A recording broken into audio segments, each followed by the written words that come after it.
Ce podcast est soutenu par notre partenaire, l'entreprise familiale Léa Nature, qui élabore depuis 1996 des cosmétiques bio et naturels d'exception, avec des marques de beauté comme SoBioéthique, les soins aux actifs précieux, en symbiose avec la peau, vendus en grande et moyenne surface, ou Eau Thermale Chonzac, les soins bio-affinitaires, même pour les peaux très sensibles, à l'eau thermale, vendue en para, en pharmacie et magasins bio, ou la toute nouvelle et très jolie marque, la source Eau Thermale Rochefort, le soin dermo-botanique certifié bio à l'eau thermale florale. Un immense merci à Léa Nature.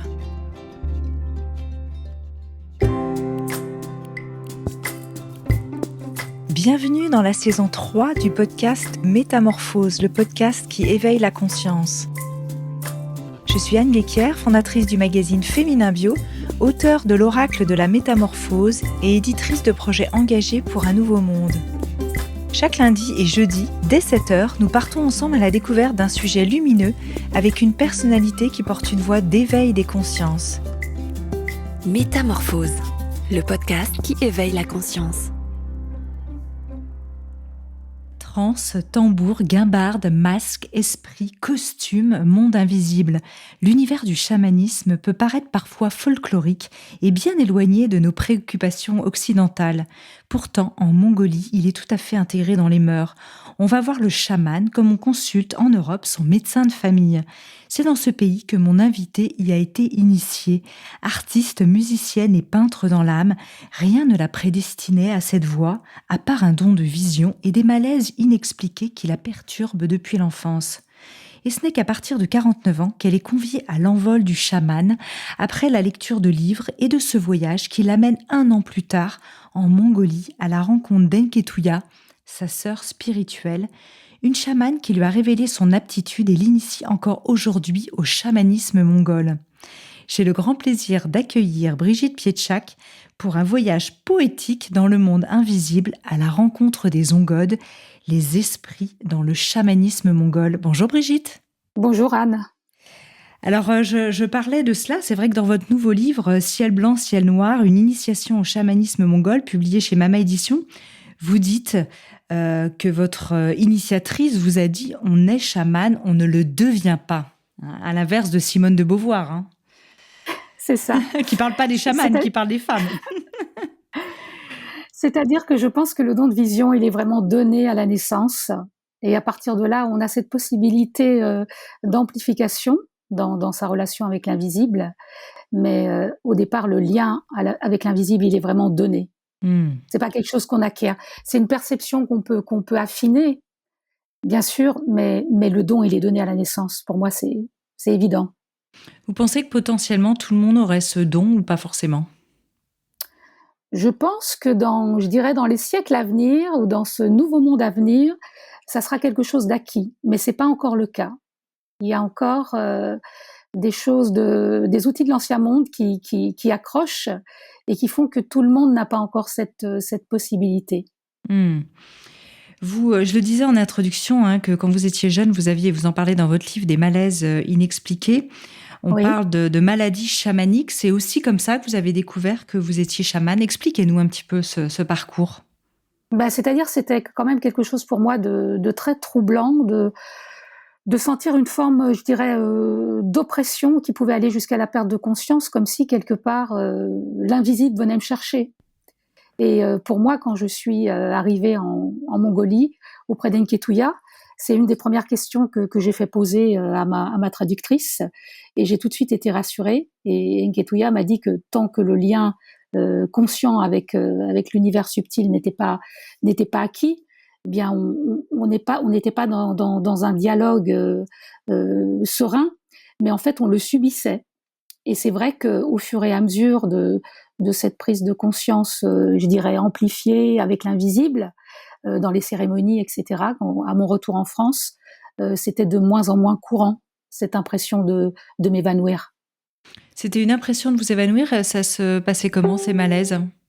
Disons que ça me demandait un effort pour justement ne pas sombrer dans une forme d'inconscience, et surtout dans les endroits, pour moi, dans des endroits très difficiles comme les supermarchés où il y avait beaucoup de présence, ou même dans la rue, dans un mouvement de foule. Et c'est là où je devais vraiment faire un exercice de maîtrise, je dirais, pour rester moi-même et pour rester consciente. Mmh. Et vous saviez que pour autant que ce n'était pas des problèmes psychologiques, vous avez suivi pendant plus de 13 ans, je crois, une psychanalyse. Oui, tout à fait. J'ai suivi une psychanalyse tout à fait classique pendant 13 ans. Ça avait pu aussi inquiéter mes parents parce que j'avais un grand-père qui était épileptique et ma mère, enfin, pensait que peut-être il pouvait y avoir une part héréditaire par rapport à ces troubles, Mmh. mais en fait, il n'en était rien. C'était vraiment ce contact avec l'invisible qui me troublait et qui venait me chercher avec force. Comment est-ce qu'à un moment, justement, on se sent appelé? Qu'est-ce qui se passe à ce moment-là dans votre parcours? Parce que vous avez parlé de ce voyage que vous avez fait, mais ça s'est déroulé comment, toute cette préparation et cet appel? Vous en parlez assez peu, finalement, dans le livre, de cette partie-là. C'est-à-dire, c'est vraiment la force de l'appel, c'est vraiment quelque chose de très absolu qui vient vous chercher non seulement dans votre psychisme, mais aussi dans votre cœur. Pour moi, à partir du moment où le nom d'Enketuya a été évoqué, je savais que d'une façon ou d'une autre, je devais, dans les meilleurs délais, me rendre en Mongolie et faire le lien avec cette personne. Et d'un point de vue subtil, à partir du moment où je l'ai évoqué, où j'ai senti sa présence, où je dirais où elle m'a appelée, c'est vrai que le lien était établi. Jusqu'au moment où quand je suis arrivée au camp de la chamane, on s'est tombé dans les bras et elle m'a dit mais pourquoi tu n'es pas venue plus tôt? C'est vrai, ça, pourquoi vous n'étiez pas venu plus tôt? Bonne Je pense question qu'elle vous pose là. Je pense que simplement, il y a un temps pour tout. C'était pas le moment. J'ai fait d'autres recherches. J'ai eu une approche spirituelle qui m'a fait entre autres travailler la présence à soi, donc des choses très utiles dans les groupes Gurdjieff. J'ai fait de la méditation zen, mais voilà. Pour moi, la Mongolie, ça devait sans doute venir un peu plus tard. Mmh.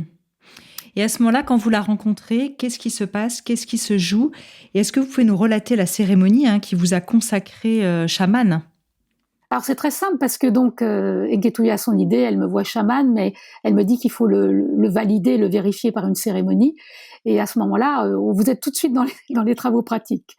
C'est-à-dire vous avez un costume, là où avant j'aurais eu un a priori en pensant que c'était assez folklorique, là pas du tout. Je me suis prêtée vraiment très très facilement au fait de revêtir ce costume. On vous met aussi un tambour dans les mains, une maillotche, et à partir de là, on vous dit de jouer du tambour, comme si vous l'aviez fait depuis toujours. Et là, on est dans le cercle de cérémonie et on vous trouve ce qu'on appelle un tushi, c'est-à-dire un teneur qui va vous tenir à la ceinture et qui va vous permettre de pérégriner autour du cercle pour pas que vous vous blessiez, pour que votre voyage soit le plus agréable possible. Et on vous met un masque pour mieux voir, comme je l'ai écrit dans Ciel blanc, ciel noir, comme vous avez pu le lire. Mmh. C'est-à-dire qu'à partir du moment où le noir se fait, c'est là où vous développez un phénomène je dirais, amplifié de vision, où commencent à arriver des esprits, donc on les appelle les ongodes en Mongolie. Mmh. Alors moi, au début de ma marche, c'est-à-dire au début de cette première cérémonie, j'ai d'abord vu un loup blanc et un loup noir qui m'ont vraiment donné le rythme de ma marche. Voilà, pour me montrer, en fait, pour me guider, pour me rassurer aussi par rapport à la manière dont je devais me conduire dans le cercle de cérémonie.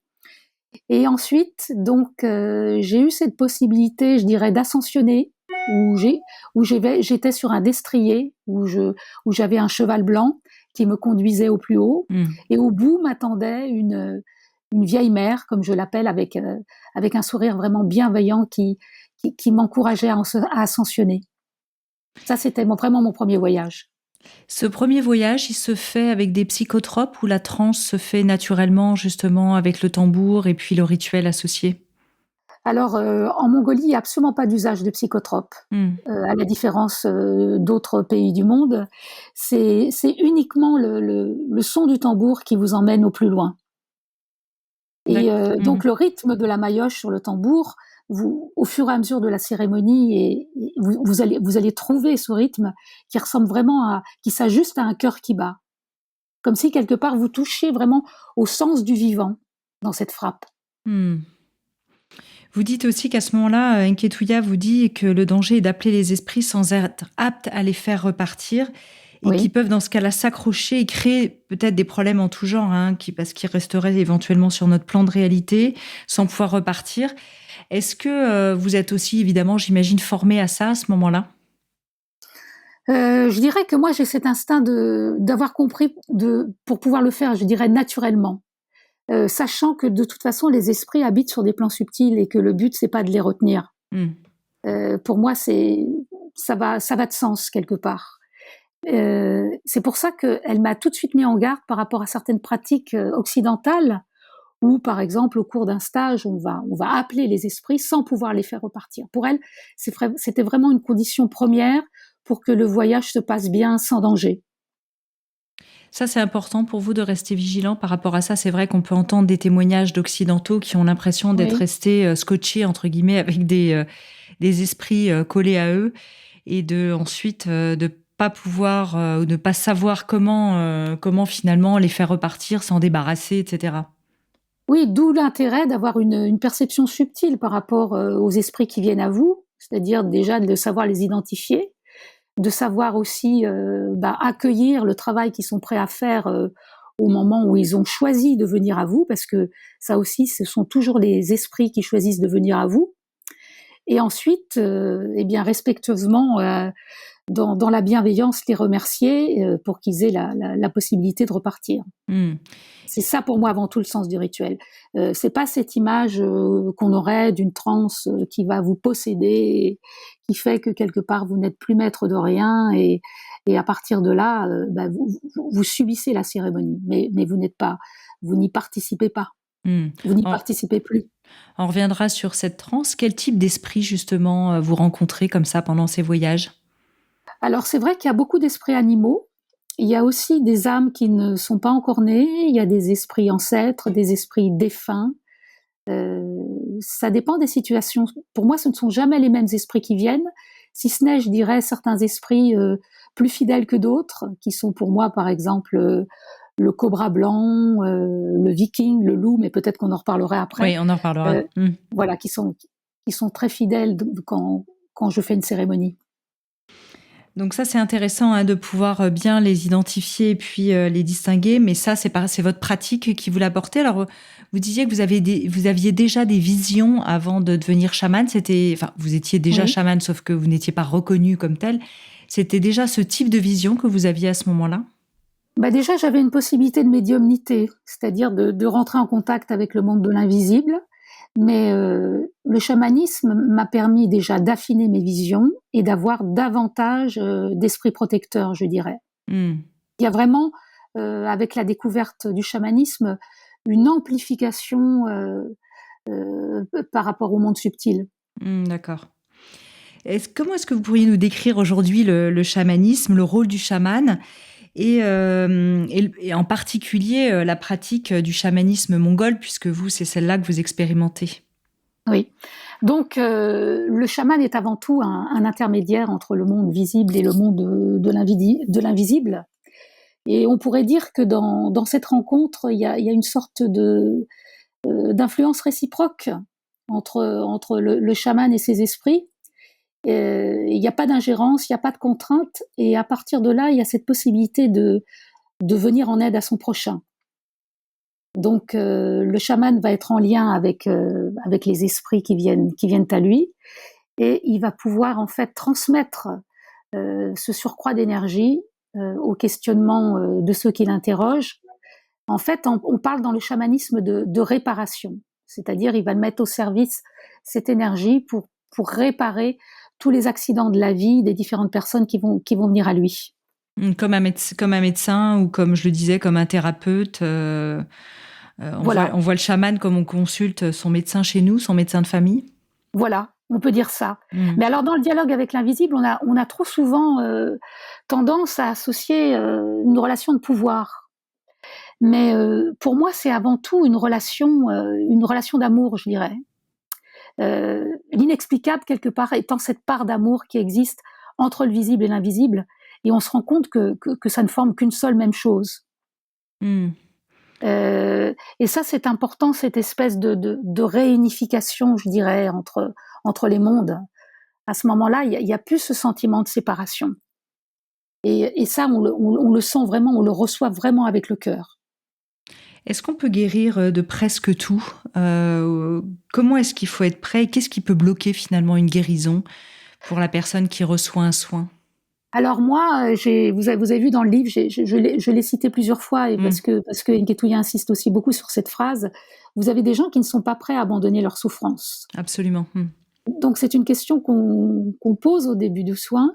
Alors bien sûr, ça peut être des blocages tout à fait inconscients, mais les gens ont le droit aussi de ne pas vouloir abandonner leur souffrance. Mais à ce moment-là, c'est bien qu'ils le fassent en conscience, je dirais. Et puis parfois, nous, on est vraiment dans une relation de prière, je dirais, avec l'invisible. Donc, quelque part, il n'y a pas d'obligation de résultat. On peut demander, mais on peut aussi ne pas recevoir. Parfois, une maladie a son sens, la mort a son sens, certains événements de la vie ont leur sens. À la différence d'un sorcier qui ferait des choses un peu magiques, on favorise pas, par exemple, les retours d'affection de façon volontaire. Il y a une espèce de sens du vivant qui fait que, imaginez qu'on trace une ligne et en effet, on peut demander certaines choses, mais on les obtient, mais aussi on peut ne pas les obtenir. Et ça, c'est quelque chose à admettre et à faire comprendre à celui qui vient à vous, qui lui aurait tendance à penser que le chaman est tout pouvoir. Mmh. Ouais, qu'il va vous guérir. Et parfois, et qui va vous guérir. Alors bien sûr, bon, on assiste à des phénomènes de miracles, on peut dire le mot, notamment sur des phénomènes de stérilité, de cancer en rémission, de choses aussi complètement guéries. Mais ça, j'allais dire, ce n'est pas le chaman qui le fait.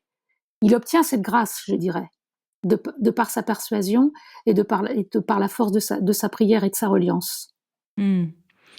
Quand vous parlez de ça, c'est vrai qu'on a eu ce questionnement hors antenne quand on a préparé cette interview, de se poser la question si le chamanisme est adapté finalement aux Occidentaux. Est-ce que nous, on avait un chamanisme local, on va dire? Je pense par exemple aux Celtes, aux druides, etc. Oui, Et pourquoi est-ce que... celtique. Voilà, celtique. Et pourquoi est-ce qu'on a perdu ce lien finalement et on est obligé de repartir le chercher ailleurs avec cette idée qu'on a évoquée aussi, que je vous évoquais hors antenne, que finalement on a souvent les solutions qui sont adaptées à notre biotope, à notre biodiversité locale et que aujourd'hui on se sent peut-être Oui. obligé d'aller plus loin. Mais le chamanisme maintenant va au-delà du phénomène culturel. Et je cite beaucoup Nketuya, mais elle se plaît aussi à dire que maintenant il peut naître des chamans un peu partout. C'est-à-dire, où que l'on soit dans son environnement, on a cette possibilité de rentrer avec le monde du vivant et avec tout ce qui nous entoure. C'est pour ça que c'est bien aussi avec ce qu'on a trouvé en Mongolie, de trouver sa propre manière de faire une fois qu'on retrouve l'Europe. Intéressant. Mais cette diversité d'approche de l'invisible, bon, elle existe dans le chamanisme, c'est vrai qu'elle existe dans d'autres pratiques. Moi, je dirais, c'est mon destin, c'est ce qui m'a été donné. À partir de là, je peux l'expliquer de différentes manières. Enfin, en tous les cas, tenter de le faire. C'est vrai que j'ai fait une reminiscence, par exemple, d'une ancienne vie où j'étais bouddhiste. Chamanisme et bouddhiste, et ça fait vraiment, ça fait lien aussi. Oui. Donc cette perception du subtil, c'est quelque chose que j'ai eu déjà depuis longtemps. Donc pourquoi cette forme, je n'en sais rien, mais en tous les cas, c'est celle qui m'est donnée vraiment pour pouvoir agir auprès de mon prochain et lui venir en aide. Vous me disiez que vous aviez cheminé du côté de Compostelle et que vous aviez eu cette discussion aussi avec un prêtre sur vraiment ce qui vous lie et ce qui vous rassemble, qui est vraiment le fait de guérir à travers l'amour, quelque part. C'est ça. Il y a cette part de lumière qui, quelque part, est pour moi aussi commune avec le christianisme. Et c'était justement très intéressant, cette discussion avec le prêtre, parce qu'il y a cette recherche justement du point d'origine. Alors, vous avez vu dans le livre, je pose beaucoup cette question, quel est le point le plus haut du ciel? Hmm. Et il y a une convergence à travers le christianisme et aussi le chamanisme, comme il y a une convergence entre le bouddhisme et le chamanisme. C'est-à-dire, il y a cette recherche de retour à la source, pour moi, avec tous les intermédiaires, c'est-à-dire les esprits, les ongodes, comme on les appelle en Mongolie, qui sont là pour nous venir en aide, avec les différents mondes auxquels ils appartiennent. Hmm. Vous parlez aussi du chamanisme qui permet une forme de métamorphose, hein, on est dans le podcast Oui, Métamorphose, une forme tout à fait.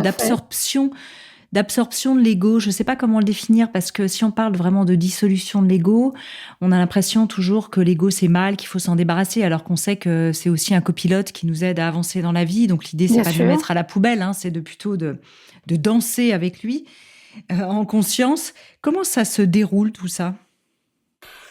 Ben, c'est-à-dire à partir du moment où dans cette humilité, on a vraiment pris conscience qu'on n'est qu'un intermédiaire, on se sent vraiment réceptacle. Dans une de mes canalisations, je dirais, j'ai reçu cette phrase recevoir en creux. Hmm.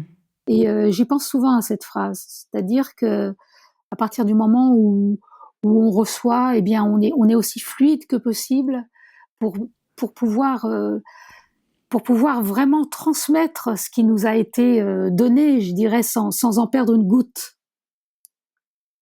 Et le sens du service, l'ego, c'est vrai que dans la mesure où moi j'oublie complètement cette relation au pouvoir et je me situe vraiment comme une intermédiaire qui est là uniquement pour servir, comme le sont les ongodes du reste. Et mon but, c'est vraiment une restitution aussi fidèle que possible par rapport à ce qui m'est donné. Vous dites là où l'ombre se métamorphose jusqu'à toucher sa part créative, elle tourne spontanément au blanc. Je trouve ça très beau. Elle Oui, consent un retournement sans effort à ce moment-là, vous dites. Oui, parce qu'en fait, l'ombre cède devant la force de la lumière. Et les ongodes vont en quelque sorte pousser la couleur et parfois vous donner un espèce de blanc total qu'on peut vraiment toucher de l'intérieur et qui quelque part, on peut dire que c'est un peu la clé de la guérison. On sent à un moment quand on a cette possibilité de reliance du plus haut au plus bas, quand on a cette possibilité même de toucher la matière pour lui donner je dirais une forme de, pour pas dire un gros mot, de renouveau, voire de résurrection. Hmm. Et le blanc absolu, ça, c'est quand je vous dis quel est le point le plus haut du ciel, c'est vraiment cette recherche, c'est-à-dire ce retour à la source qu'on peut vraiment toucher lors d'une cérémonie chamanique. Et en même temps, vous dites, à travers ce titre, hein, de votre livre, Ciel blanc, ciel noir, vous allez nous expliquer ce qu'est un Oui, ciel, ou plusieurs d'ailleurs. Et vous dites aussi qu'il serait simpliste de tout catégoriser en d'un côté le blanc qui serait le bien et le noir qui serait le mal et de tout c'est ça. Donc un ciel caricaturer blanc, comme ça. voilà. En fait, en Mongolie, on parle de 99 cieux. On parle de ciel blanc et de ciel noir, mais néanmoins pour un seul même ciel. C'est-à-dire, il n'y a pas de séparation, d'opposition de façon manichéenne comme on le ferait dans notre religion judéo-chrétienne. Hmm. Euh, pour un peu résumer, on dirait que le ciel blanc, c'est vraiment là où siègent nos esprits alliés, c'est-à-dire des esprits qui sont prêts à nous apporter spontanément de l'aide.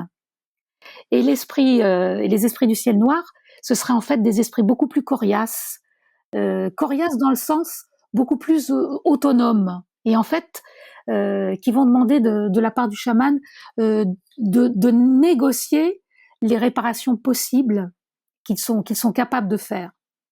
Parce que souvent, les esprits du ciel noir ont un surcroît d'énergie qui par exemple, peut être très salvateur dans le cas de maladies graves. Ah bon? Oui, oui, oui. Souvent, on fait appel aux esprits du ciel noir pour des maladies graves, parce que cette espèce de besoin d'autonomie qu'ils ont et je dirais d'avarice, c'est-à-dire de garder vraiment leur énergie pour eux-mêmes, fait que le jour où ils vont l'utiliser, ça va être vraiment très très puissant dans cette possibilité qu'ils ont de réparation. Qui sont ces esprits pour vous?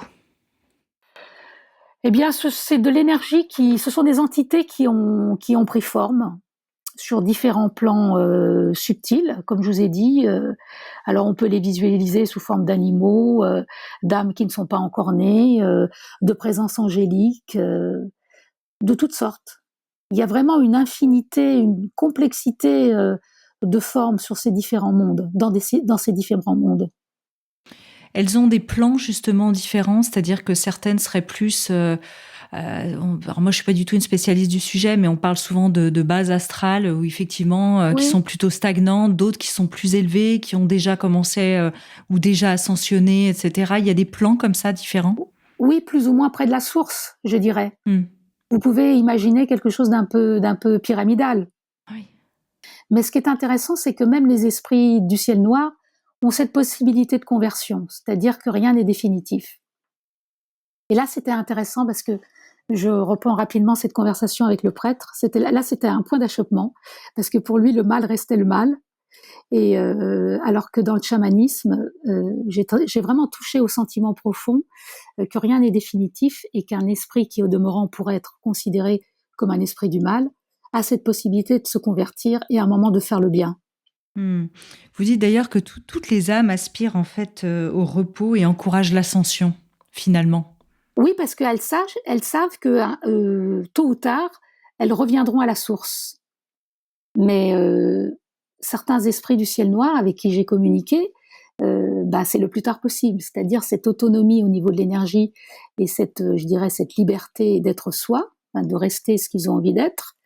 Ils n'ont pas envie que ça se fasse tout de suite en quelque sorte. Hmm. Mais je pense que dans les siècles à venir, dans le nouveau monde qui un jour viendra, il y aura inévitablement ce retour à la source de tous les esprits. Vous pensez que ce nouveau monde qui viendra, dont vous parlez, c'est un monde incarné ou c'est le monde justement céleste, le nouveau monde, quelque part? C'est-à-dire si le monde céleste vient jusqu'à nous et touche la matière, à ce moment-là, il y aura d'autres modes de représentation sur cette terre pour moi. C'est-à-dire les formes, la vision telle que je l'ai eue, seront par exemple beaucoup moins opaques, beaucoup plus de transparence, beaucoup plus de clarté. Il y aura une métamorphose, pour reprendre le mot, sur cette terre par rapport à ce qu'on voit et par rapport à ce qu'on est. Il y a des choses qui n'auront plus leur raison d'être parce que on sera dans une sorte de reliance directe avec la lumière.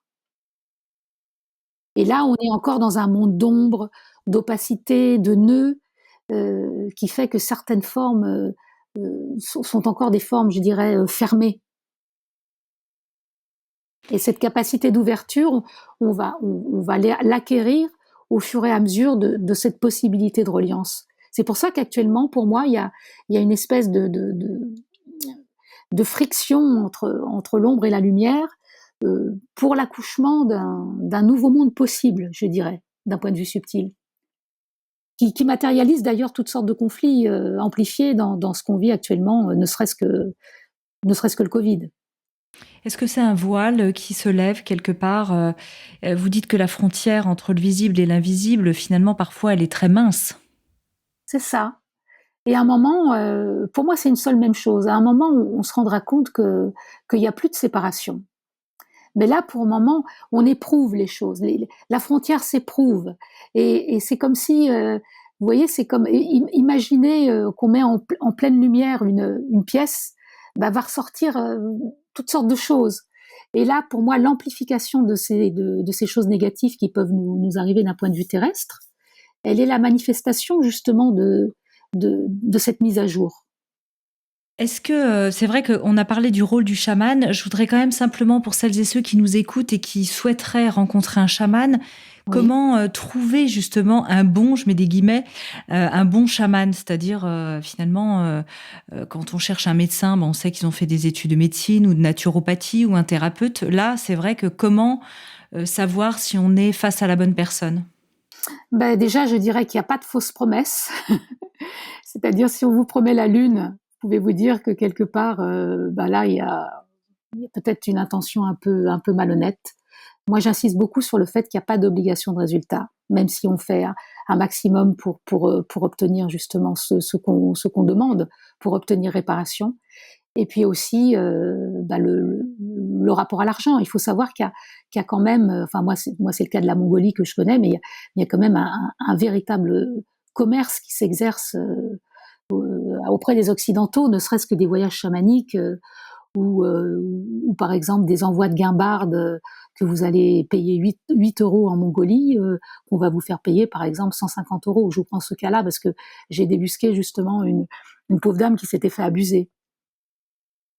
Donc il faut faire confiance aussi à ces outils. Le vrai chaman a beaucoup d'humilité, a beaucoup de joie, a beaucoup de cœur, et surtout le rapport au pouvoir, c'est pas ça qu'il va mettre en avant. Ce qu'il va mettre en avant, c'est vraiment sa possibilité de reliance avec les esprits, sa capacité à demander, et à partir de là, quelque chose de très humble dans son attitude. Voilà, ça c'est autant de signes qui fait qu'à ce moment-là, mais c'est vrai qu'il y a parfois des gens qui sont vraiment dans une réelle détresse, donc ils sont prêts à tout gober, je dirais. Donc la vigilance. La vigilance, oui, d'autant plus qu'il y a vraiment un commerce autour du chamanisme. Oui. Aussi bien en Mongolie qu'en France d'ailleurs. Oui. On parlait des esprits et des ongones tout à l'heure. Vous avez été investi, vous le racontez, par un ours. Est-ce que vous pouvez nous l'expliquer? Et puis, parfois, vous en tutoyez certains d'entre eux, comme par exemple le cobra blanc dont vous avez parlé tout à l'heure, ou le corbeau, et d'autres que vous voyez comme le viking. Parce que parfois, il y a une sorte de relation affective avec certains ongones, une familiarité qui fait qu'on peut se permettre d'employer le tutoiement plutôt que le vouvoiement. Avec d'autres, il y a une action, mais il y a une certaine distance. Et mais ça, c'est que dans le sens du fait qu'on travaille ensemble, qu'on fait des cérémonies ensemble et que les ongodes arrivent quand ils ont envie de venir. Par exemple, le cobra vient souvent. Au bout d'un moment, comme on a vraiment établi, je dirais, un partenariat ensemble, du coup, on a une familiarité ensemble. Et c'est très touchant, je veux dire, ce rapport intime qu'on peut avoir avec certains esprits. Est-ce que certains, Brigitte, sont identifiés pour des actions particulières? Est-ce que le cobra blanc, par exemple, est plus dédié à certaines choses? Chez les chrétiens, on sait que certains saints, on les prie plus tôt, ou certains dieux grecs plutôt pour telle et telle action. Est-ce que ça fonctionne de la même manière? Le cobra blanc, j'ai vu que lui, il avait une possibilité de réinitialisation des choses, de nettoyage qui est très très puissante. À partir du moment où il fait de son venin, où lui, le cobra blanc, déjà, c'est un esprit du ciel noir. Mais il a accepté dans sa venue cette possibilité de retournement, justement pour faire le bien. Et il y a une réelle puissance, par exemple, pour dégager des gens qui ont des choses vraiment difficiles autour d'eux à nettoyer, à dénouer. Il y a une réelle force dans la projection du cobra, dans ce qu'il est capable de faire. J'ai vu des cérémonies uniques avec le cobra, d'une très grande force. Le cobra blanc, je précise. Oui. Et vous avez été investi par un ours, je le disais tout à l'heure. Oui, qu'est-ce qui s'est passé à ce moment-là? Vous sentiez justement sa puissance incroyable. Alors ça, c'était étonnant parce que justement, vous parliez du chemin de Compostelle. Donc j'étais dans une marche sur le chemin de Compostelle, et à un moment, j'ai vraiment senti, j'ai visualisé l'ours, et j'ai senti cette force qui m'a investi, mais au point de décupler mes forces. Enfin, je l'ai vraiment incorporé. Et à ce moment-là, ça a donné quelque chose d'incroyable. C'est-à-dire que je marchais plus, je volais, je courais. Et je me disais en même temps, mais qu'est-ce que je vais faire de cette force, quoi. Donc là, je l'ai mis au service de ma marche, mais j'ai senti vraiment ce que pouvait être incorporer la force de l'ours. Et il est venu à un moment où là, j'avais une certaine faiblesse dans ma marche, et c'est lui qui a choisi de m'apporter ce surcroît d'énergie pour me permettre de continuer de façon sereine, je dirais. C'était même étonnant parce que j'ai cassé 2 bâtons, quoi, mais je les faisais pas casser volontairement, quoi. Je posais, vous voyez, je plantais le bâton et paf, il y avait vraiment une énergie, un surcroît d'énergie qui me dépassait au moment où l'ours est venu. Vous aviez un petit peu parlé de ça tout à l'heure, entre la transe, la descente ou la possession. Quelle est la différence entre tout ça? Alors, la transe, justement, c'est un mot qu'on met, à mon avis, en Occident trop en avant, d'autant plus que c'est un mot qui n'est pas traduit en mongol, où on va parler de descente. La descente voulant dire plutôt une incorporation. Et nous, en Occident, on s'imagine gesticulation, perte de conscience, comme si c'était la garantie d'un rituel réussi, alors que pas du tout. Il y a des trans qui sont tout à fait immobiles et qui ont justement la même puissance de réalisation que la gesticulation, qui quelque part est donnée au chaman parfois simplement pour faire le show. Mm. Et ça, je trouve que c'est dommage parce que on perd vraiment le sens du rituel quand on insiste vraiment sur ce phénomène de transe. Alors, il y a une modification de la conscience, ça c'est réel, mais le but est quand même toujours de rester maître de sa conscience pour pouvoir restituer des informations aussi claires que possible quand vous reviendrez du voyage chamanique.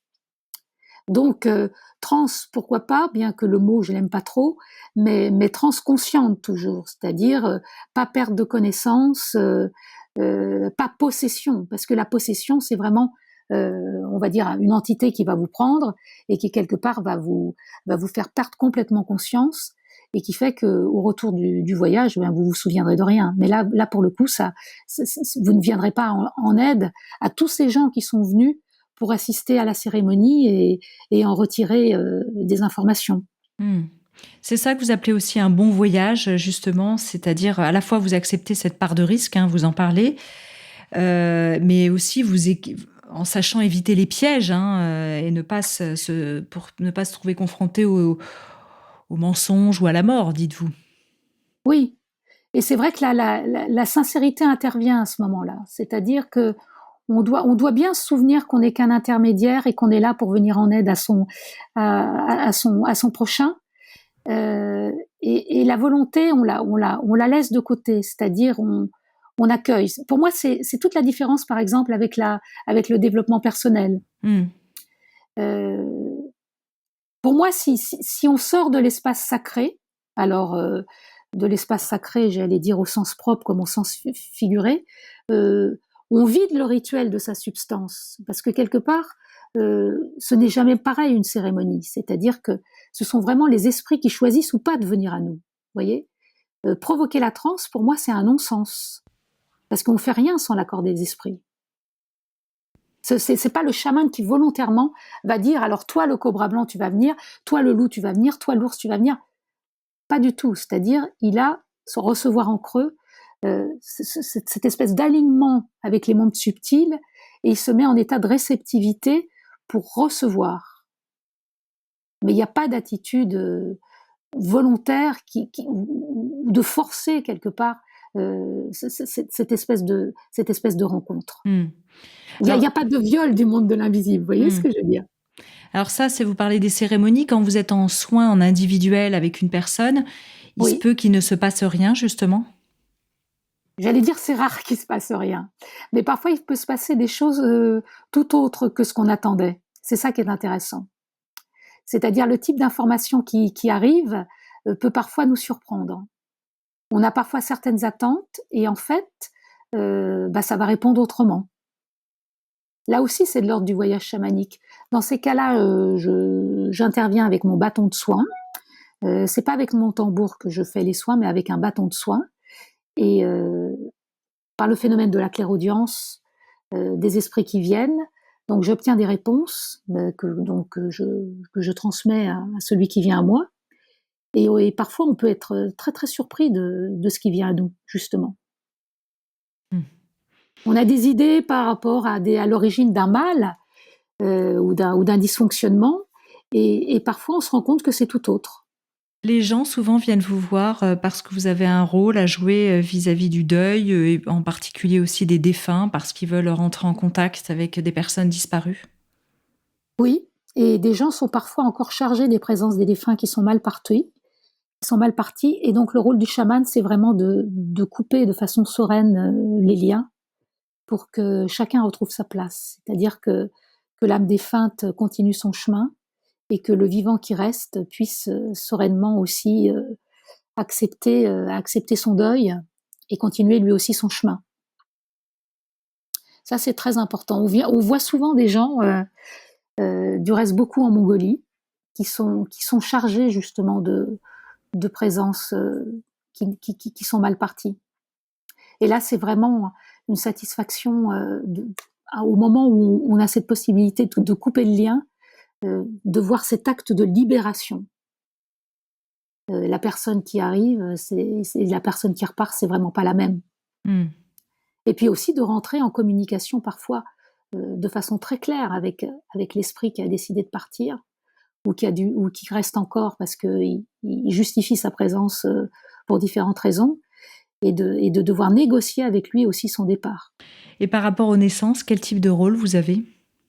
Alors par rapport aux naissances, beaucoup de gens viennent nous voir en Mongolie, aussi ici, mais c'est vrai qu'en Mongolie c'est beaucoup plus spectaculaire parce que c'est dans le tipi, c'est aux yeux de tout le monde et les couples arrivent, pour eux c'est évident, de femmes qui sont vraiment ou de couples qui sont frappés de stérilité. Et là j'ai vu vraiment le côté agissant des ongodes, qui, par exemple, je prends un exemple précis de l'aigle, qui a eu cette possibilité de déboucher les trompes d'une femme qui était stérile et de lui donner la possibilité, 1 an après, de donner naissance. Ça aussi, c'est vraiment des choses qui touchent vraiment le cœur quand ça se produit. Mm. Oui, bien sûr. On parle beaucoup d'animaux totems. Est-ce que c'est important pour vous d'aller à la découverte de son animal totem ? Ça aussi, c'est quelque chose de plus en plus populaire auprès des Occidentaux. Alors, en Mongolie, il n'y a pas d'animaux totems. Mm. En Mongolie, en fait, les esprits, les ongodes viennent par nécessité. C'est-à-dire, il peut y avoir plusieurs ongodes. Les animaux totems, c'est vraiment propre aux Amérindiens. En Mongolie, ce terme n'existe pas. On vous a déjà appelé aussi pour, vous le raconter, pour chamaniser une entreprise. Comment ça se passe et quel est l'intérêt ? Voilà, c'était intéressant parce que là, j'ai fait une cérémonie à tambour au sein d'une entreprise et le léopard des neiges s'est imposé et a imposé sa présence et a apporté vraiment un surcroît d'énergie dans cette entreprise et a dénoué vraiment tout ce qui devait être dénoué. L'entreprise capotait, ça marchait plus, etc. Et cette cérémonie a vraiment réouvert les possibilités de cette entreprise. Alors, en remerciement, le directeur de l'entreprise a mis des photos du léopard de neige dans toute sa montée d'escalier pour vraiment le remercier. Bel animal d'ailleurs, léopard des neiges, rare. Superbe. Voilà, donc vraiment les ongodes arrivent en situation. Ils arrivent selon leurs possibilités, selon ce qu'on leur demande de faire. Il y a vraiment des ongodes qui sont plus aptes à faire certaines actions que d'autres. Alors, on n'a pas trop parlé encore des instruments du chaman. Lesquels seraient les plus importants ou jouent un rôle plus particulier pour vous ? Alors, on parle du tambour, du miroir, du masque, de la guimbarde. Alors, vous êtes aussi une musicienne. Alors, j'imagine qu'il y a également un lien avec tout ça. Tout à fait. Bon, la guimbarde, c'est un instrument beaucoup plus pratique parce que c'est un instrument que je me sers beaucoup plus parce que vous pouvez vraiment l'emmener partout. Mais moi, je dirais aussi, il y a dans le costume, bien sûr, il y a le masque, comme je dis, un masque pour mieux voir, parce que tant que vous n'avez pas le masque, vous n'avez pas cette possibilité de basculement dans l'invisible. Et puis aussi les chaussures de peau, c'est-à-dire que dans le cercle de cérémonie, vous évoluez avec des chaussures en peau qui vous permettent vraiment d'avoir une prise au sol. Parce que sans l'ancrage, il n'y a pas cette possibilité de voyage. Donc je dirais chaussures de peau, masque, guimbarde et tambour, bien sûr. Quand vous êtes en soins, vous utilisez aussi le masque ou pas forcément ? Non, j'utilise essentiellement mon bâton de soin qui m'a été transmis par Enketuya.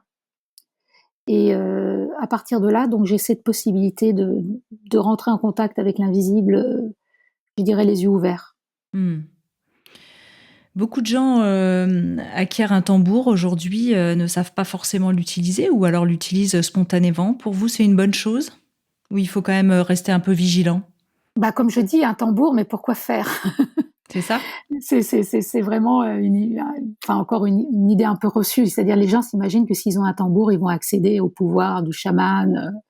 C'est un peu grossier en l'état. Comme je vous dis, alors on tape du tambour, on appelle les esprits, mais on ne sait pas les faire repartir. Donc pour moi, bien sûr, là encore, vous avez plein de stages de néo-chamanisme qui vont vous faire croire qu'en un week-end vous allez être chaman, mais en réalité, ça se passe pas comme ça. Mais j'ai vu, c'est vrai que le tambour, d'une manière générale, rassure les gens. Alors, c'est vrai que ça donne une possibilité de concentration et de pénétrer le monde subtil, cette espèce de son répété. Mais après, il faut savoir aller plus loin et le maniement, c'est pas seulement ça, quoi. Vous êtes intéressé aux travaux, j'imagine, aussi de Sandra Ingerman, je crois, sur ce chamanisme plus occidental qu'ils enseignent aux États-Unis. Oui, c'est-à-dire le chamanisme de Michael Harner, de la FSS. Oui, oui. Alors moi, il y a pour moi des praticiens qui sont vraiment très très intègres et très fiables, comme par exemple Laurent Hugli, qui pratique cette forme de chamanisme. Mais pour moi, ça dépasse la méthode. C'est-à-dire que ce qui est intéressant, ce qu'a fait Michael Harner, c'est que comme c'était un anthropologue, il a pu observer différents rituels chamaniques et en fait les ramener et faire une espèce de méthode valable pour tout le monde en théorie, je dirais.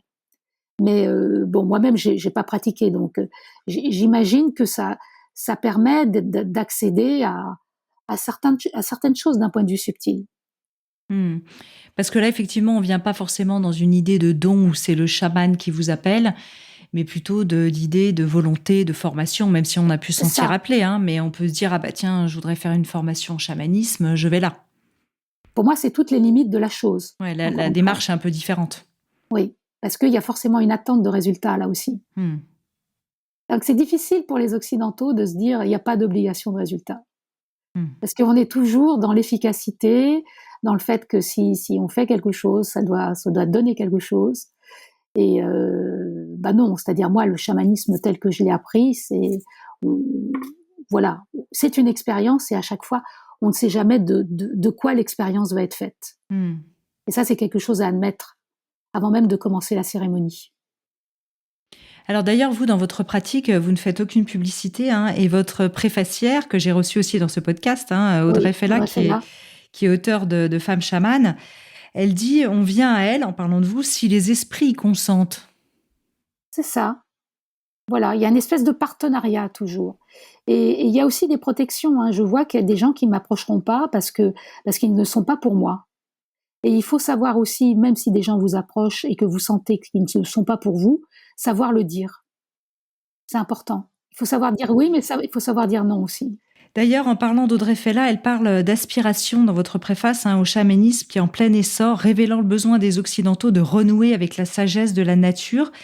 Comment est-ce que vous expliquez ce regain justement d'intérêt ? Ce sera ma dernière question, Brigitte.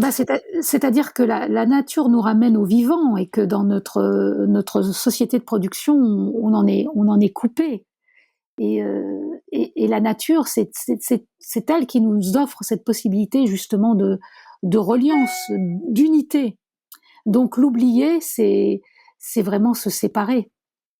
Et ce retour à la nature, pour moi, il va être un besoin de plus en plus présent pour tout le monde.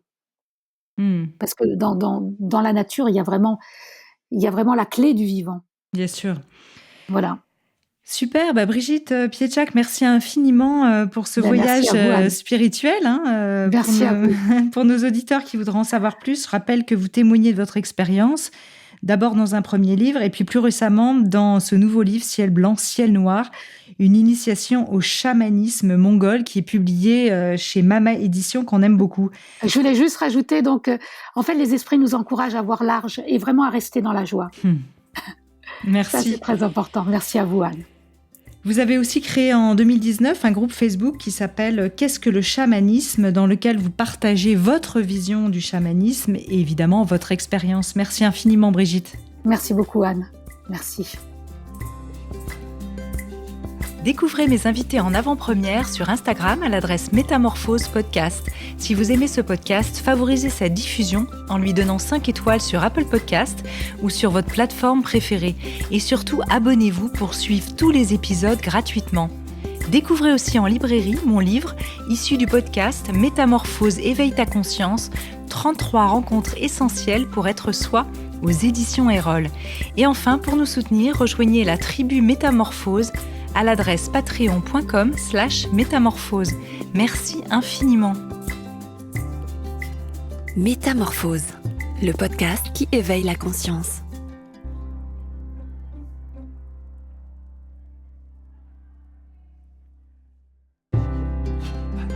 Je remercie chaleureusement notre partenaire Léa Nature, premier fabricant français indépendant de produits bio et naturels en alimentaire, cosmétiques, hygiène, diététique et santé. Une entreprise familiale engagée dans une démarche de philanthropie environnementale portée par l'adhésion de leur marque bio au collectif mondial 1% for the Planet et leur fondation d'entreprise.